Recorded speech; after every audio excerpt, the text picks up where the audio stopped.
सारे गांजा पियला नु से बेसी निशा करता दारू थैबा चल पियाव तनी आतना निशा कर लई कि हग मुत के हिल कबार देबो घरहु ना जइबो चल ना त पियो लेबे बेरा कतना दिन मन के दारू पिए के बेरा दारू बढ़िया मिलते नहीं खे मिलते नहीं खे जर्ती प्योर जर्ती मारी बक ढली बतुरन धरती अच्छा जर्ती है के सब तो बढ़िया होबे चल चल भाई चल बे पियो जाबे बेरा जान तो 2 महीना पहले का हम दारू पियल रही हां हां गोले टूट गइल हमर गिर गई हरी में तो बढ़िया तब तो बढ़िया दारू होबे की यार बढ़िया दारू बचा के रही हो अरे बढ़िया दारू मिलते नहीं खे हमार तो पियला 2 महीना होले बढ़िया दारू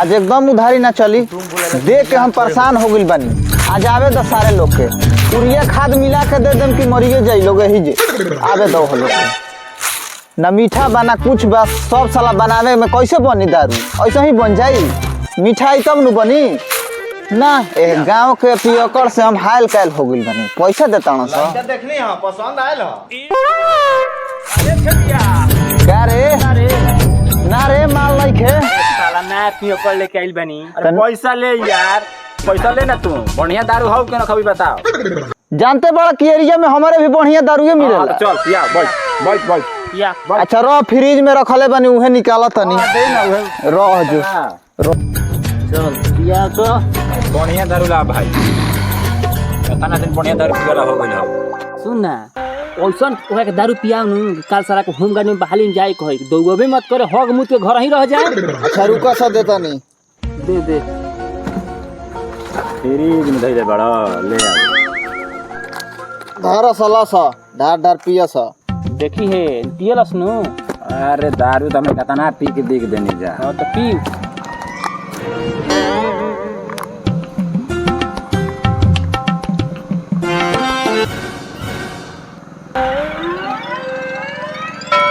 चलो पैसा नहीं रे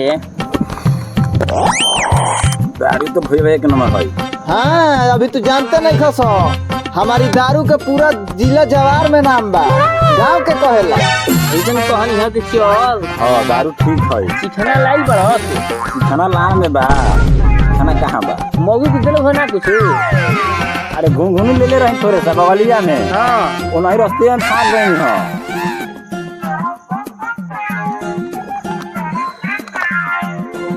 का कर उधर भाई का हो मौगी भी ज्यादा ध्यान में नहीं खेत दे बाग मर दे तुहार मौगी हमारे पर ध्यान काहे खाती दी दू तक मरबे कैलो आ दू तक निशा हो गेल हम तुहार मौगी के कहानी हां अपन मौगी के ना हमार तो मौगी हमारे पर बहुत ध्यान देले माछी कतना लागत है से इहो तो अब कहे दिन पे दिन दोबारा चल जाता रहो जानता रहो चिंता फिक्र तो बोला ही बा आ 500 रुपया नहीं खे आ दारू पिए के मिलते नहीं खे यही से सिखाई जाता जब दरुया नानू मिलेला यही से कमजोरी हमारे फ्री होला अच्छा यही बात बा अच्छा ठीक बा हम बाले हम जो दिन आई नु जो दिन तोरा के दारू हम पियाई ठीक है बा हमारे हां तो ठीक बा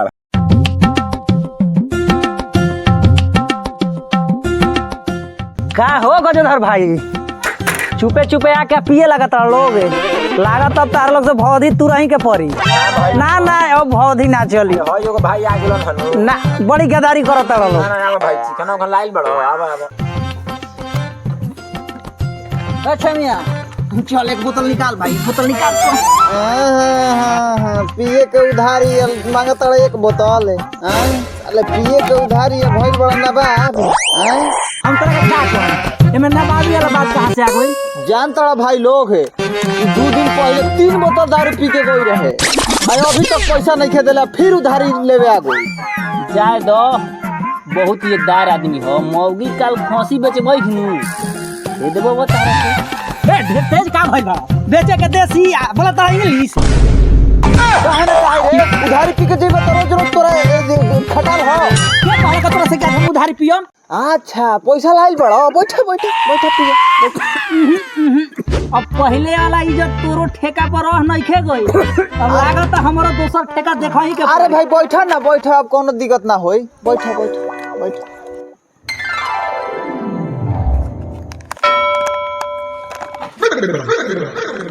है धर ले गिलास है धर ले बोतल यही में से पियो सा ढाप है। कुछ कहे प्लास्टिक भैया तोहरो मेहरारू तार के कम ना माने चिखाना है कपटी में देले हवो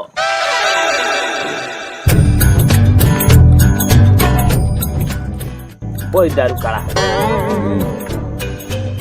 में तो मन नहीं करती ये निशा हो गलो हमारा तो हम बाकी छमी भाई दारू बड़ी झकास बा। हाँ ये तो बात हो चिखाना में नहीं मांगा लगता ई ना पिए के बाद 2-4 रुपया पूंजी फसावो एने केने क्या यार हमनी के सोचनी है जा तार मेहरारू तार के चिखाना देली बे हमनी के खियाइबो तू तो यार धोखा दे लगल ना ये सबसे यारी ना तारा लोग से बहुत ही टूटले बा। बाकी कुछ कहे प्लास्टिक भाई तोहरो चेहरा का लाइट नहीं रह गई राख मार दे तू निशा गइल बाड़े हमार चेहरा तो एकदम भेपर लगा बरद प्लास्टिक भाई तोहरो मेहरारू एकदम मान दान कम कर देले दिया राख मार दे कुकुर जियार वाला है बा हमार सारे लग हम लाभ जुदा खाइला बना मत प्लास्टिक भाई हमने के एक गांव में रहले दोनों भाई घरवा में केकर इज्जत बा केकर नहीं खे हमने के छप नहीं खे हम मानत तानी इज्जत तोहरो लोग के बा यही गाँव में रहेला लेकिन प्लास्टिक कौना खेत के मुरई हम पता कर लिया जाके। ए भाई हमार ठेका पर झगड़ा मत करो लोग ए जबारवा में बड़ी हमारी इज्जत प्रतिष्ठा बा। मर दे ये झगड़ा होता कि बदपेलन होता हाँ तो बत कही ले करो लो हमारी इज्जत के गर्दा मत उड़ावो लो। हाँ तो हम कहाँ रहे के औलाद मेहरारू हमार जूता का नोक पर रहे जब भी कब ऊंचा आवाज में बोलल भोसले तो मार लो एक चटकन गाल में सड़ जली तो अभी आओ सुनो जब घरे हमरा कुछ खाए के मन करेला वो घनिया बनैले अगर नहीं बनैली तो घर में कलम में जा दिला कलम तब तो तू घरे बने के शेर बड़े भैया अभी अगर नहीं आओ सुनो भाई आओ अब इतना मार मारिला मार कर मुँह लगा दिला इतना ना जब तक हमारे गोड़ पकड़ के माफी ना मांगेले तब तक माफ ना करी अरे जाए दे ढर बस हम पियो ना अब हम ना पिएबो साला पिए चलो दारू खत्म हो गया ठीक है तो मैं जा रहा हूँ सारा झोरवा छूट गया देख लेला नु देखला था नु कहनी नु साला उधार पिएला। अरे अरे साला प्लास्टिक बा पैसा रे पैसा कैसन पैसा रे कैसन पैसा अब के 2 बोतल घटा पी गइल ह ओकरे पैसा यही चीज तोरा के पहले ना देत रह। अरे साला एक तो इतना हर्जा करने वाला सामान बेच रहा है ऊपर से पैसा मांग रहा है।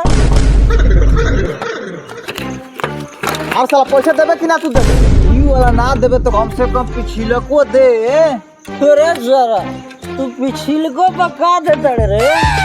अरे हम ई पिछिलका के नखी बात करत पिछिलका पैसावा के बात करत नी नु आ तोरा पैसा दे के जाएगा परी बेटा जान ली है मैं चरलार पैसा पैसा कबे से कइले बा पैसा का रे तो हाथ के मैल न घर ले टड़ दे दे भाई तने सुन ना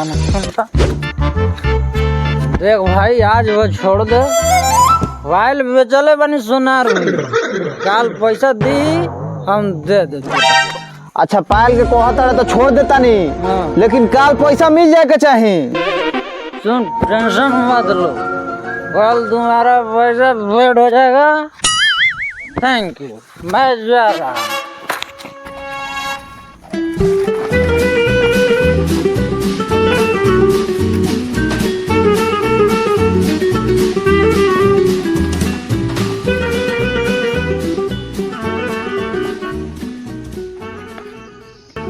कहले न रही दारू पियावेला भइबा नु एकदम कहम दारू भैया एक नंबर है निशा हो गलो। चलो हमनियो कब चलले जाओ। हाँ तो लेट हो गल ढेर भैया बा चल जाओ घरे हमनियो के यार। का हो गजेंद्र गजोधर भाई पैसा बा? पैसा बा जो बगली में पैसा ना रहेला त गाड़ मरावे खातिर 10 रुपया जाला लोग। अरे साला तू अपन मुंह से मार के बोल तनी शांति से बात कर। अरे साला दारू के बाद दारू तक रहे दे तू हमार मेहरारू संतिये कैसे चिन्हत रे? अरे साला ई तोर मेरा शांतिया के थोड़े कहत हूँ आराम से बात करे कहत हूँ। अच्छा ये सब छोड़ा सा पैसा 10 है रे। साले हमनियो के प्लास्टिक वाला का कंगाल बुझल है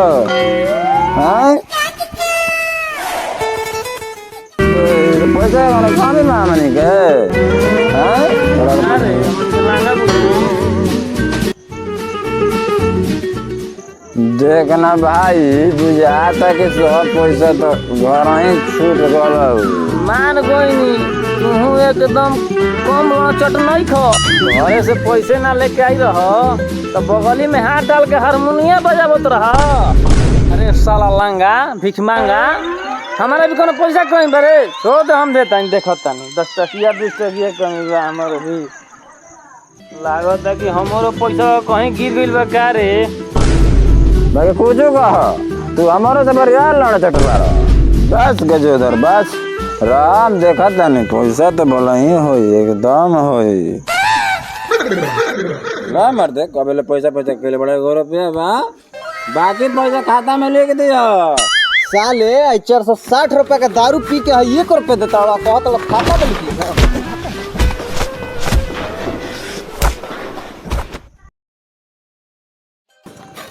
का है तू सूंघे आइल बड़ा? हम इनके में से पियो हम भैया 1 नंबर हवा दारू जरती। अच्छा तो पिया ना तुरंत धल लेबा धरती हमरो के पिया। हाँ दे भैया दे करो करो पक दे।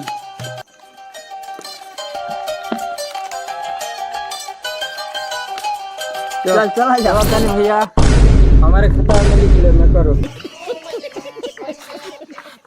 बैंक का सरकार रोड उल्टा बनवा दिया साला साइकिल सीधा जा ही नहीं रहा है तिरछा चल रहा है। चलो सीधा चलो ना चल तो कैसे हो बोलो सीधा चल।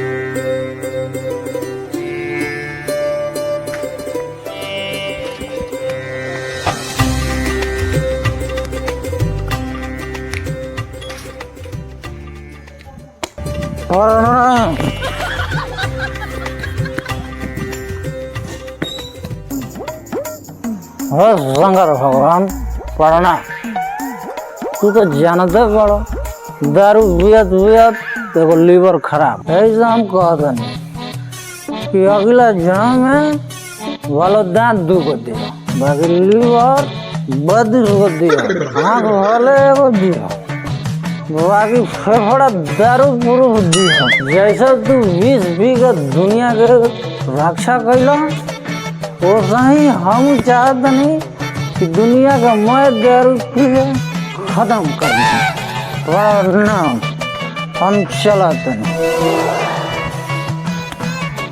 हमारे बतिया पर तनी ध्यान दियो वरना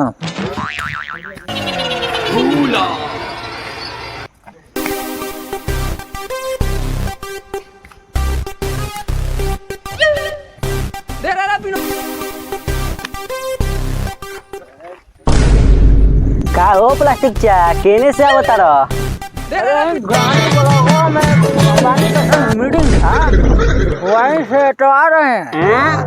बैक मार दे पीरे वाला तो कुछ कुछ कहता है लता संबानी इन्हों भेंट करे हमारा बाप का पूजा है हम अपना पूजा मार दे पिया कर तू पिया चाहे मुआ तो नजरिया न देवे कहीं सब साला सरकार के काम। जब ललका पी रहा था तो पूरा एचडी में 3 किलोमीटर तक दिखाई दे रहा था साला देसी में दिखाई नहीं दे रहा है। साला जर्दी पीका एकदम धरती ढलत न जाता एकदम बुझाते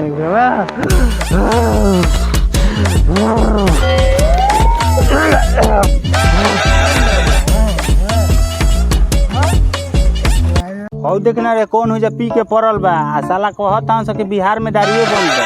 चल चल चल देखल जाओ तो चल तो। हाँ चल चल। अरे साला ई तो प्लास्टिकवा हो, रोज दारू पी के गिरा रहा था। अरे प्लास्टिकवा रे उठ उठ। अरे प्लास्टिकवा कौन है? ए साला उठ उठ उठ, साला बाल बच्चा बड़हन वाला के ना पी के गिरा रहा था रे, उठ उठ। अरे मालिक सब इसमें सरकार का दोष है, सरकार का। ए साला में सरकार के कौन दोस्त बा रे? सरकारे तोर मुंह में बोतल धरावे आई रहे। सब सरकार का दोष है, सरकार दारू नहीं बंद कर दी तो मैं नहीं।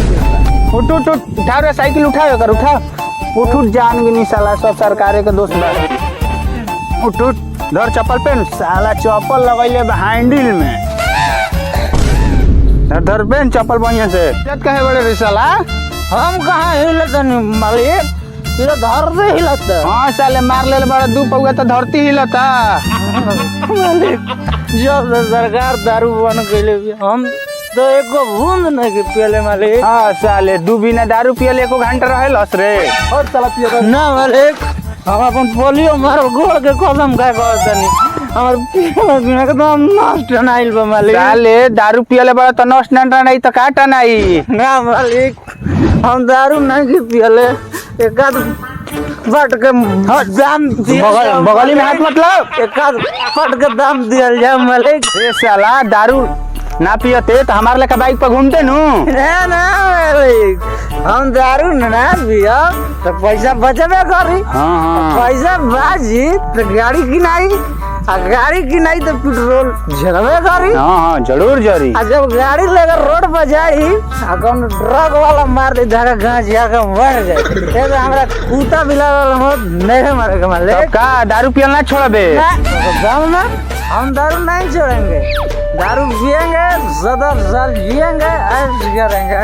ठीक बा जो जीव 70 साल। अरे साला पियो कर, कम से कम साइकिलिया तो सीधा कर ले। अरे साला बुड़बक साइकिलिया सीधा कर ले तो बैठ के जो। हमारा का बैगल कहाँ बुझाता रहा, साइकिलिया भोजन देकर पंचर कर दे भाई, बात है हम टांग के ले जाएंगे। अरे भाई आ जावे दो नतिया दो गलवा के मुड़िए में मोड़ दे। हम सब नैहर के सामान कूलर फ्रिज वॉशिंग मशीन सब तो बेच के दारू पिए गइल। आ दादा हमार गहना वाला बेग आ नतिया लागत हमारा पहले बेच के पी गइल। आ जाए तो नाती के बेटा के उनकर गाड़ के चादर नाम मार के फाड़ दे नीनू तो हमू 54 पसंद के लड़की ना।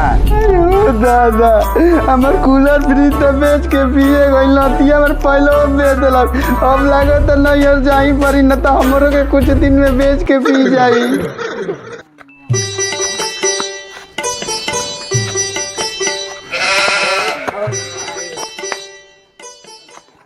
साला बुढ़वा बोता चल छोड़ा छोड़ा साइकिल छोड़ा छोड़ा धरा धरा छोड़ा छोड़ा का नाम लगा दे। अरे छोड़ा धरा नीचे धरा छोड़ा छोड़ा लगा देता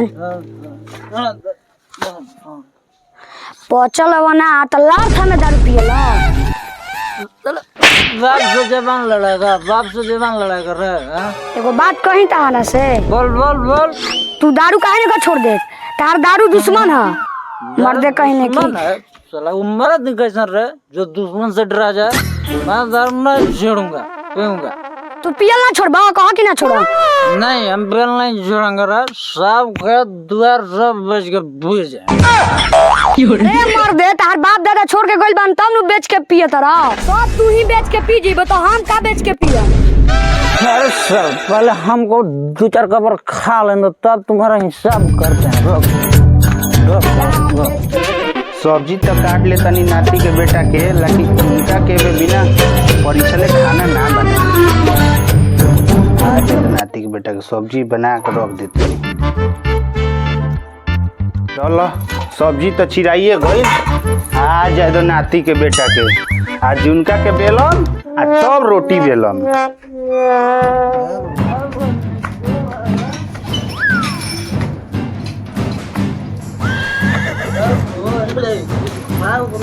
अरे दो गाला सब तो कूलर फ्रिज बेच के पिए गई हमार। अब हमार गहनों के पीछे पड़ल। जल्दी बताओ हमार फाइल कहाँ बा, जल्दी बताओ जल्दी बताओ दो गाला।